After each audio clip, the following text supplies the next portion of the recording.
اللي ورايا دوت ادم جاكوزي طبيعي كان خاص بالملكه كليوباترا واللي موجود هنا في مرسى مطروح، واللي بيعتبر الصخره الضخمه اللي وراكم ديت اللي فيها فتحات طبيعيه بيبدا يدخل منها الميه وتخرج من الناحيه الثانيه، بحيث ان الملكه وهي موجوده جوه الميه بتقدر تخش وتستحمى ويكون في خصوصيه تامه، لان طبعا المكان من جوه مغلق من كل الاتجاهات ما عدا بس فتحه على السماء بتدخل الشمس والهواء. الشاطئ موجود هنا في مرسى مطروح، لما بتيجي تقدر ان انت تزوره بتقطع تذكره ب 15 جنيه، بتخش طبعا بتتصور في اماكن مختلفه جدا هنا زي ما انتم شايفين. بعد كده طبعا بتخش جوه وبتشوف الحمام من الداخل. خلونا ندخل ونصورها لكم من جوه. زي ما انتم شايفين احنا حاليا على الممشى الزجاجي اللي اتعمل في الفتره الاخيره، اللي طبعا بيفتكر منكم زمان كان المفترض انك عشان توصل للحمام بتمشي على الارض او الشاطئ اللي تحت لحد ما بتوصل هناك للحمام. حاليا طبعا اتعمل الممر الزجاجي دوت اللي انت تبقى ماشي عليه وشايف تحتيك الميه، لكن كل سنه طبعا جزء من الزجاج بتاعه دوت بيتكسر وبيتجدد تاني في الوقت اللي احنا فيه ده. احنا حاليا لسه في شهر 6، فهنكمل الجزء دوت وهنحاول على قد ما نقدر ان احنا نعدي ونخش نصور جوه حمام كليوباترا. اي نعم الموضوع بيبقى صعب شويه علشان انت تمشي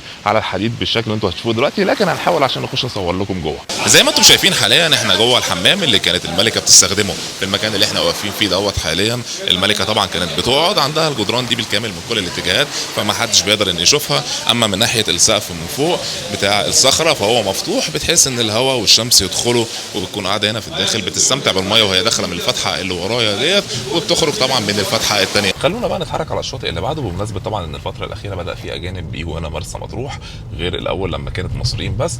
فنسينا نقول لكم ان التذكره للاجانب 50 جنيه، وقلنا لكم طبعا ان هي للمصريين ب 15 جنيه.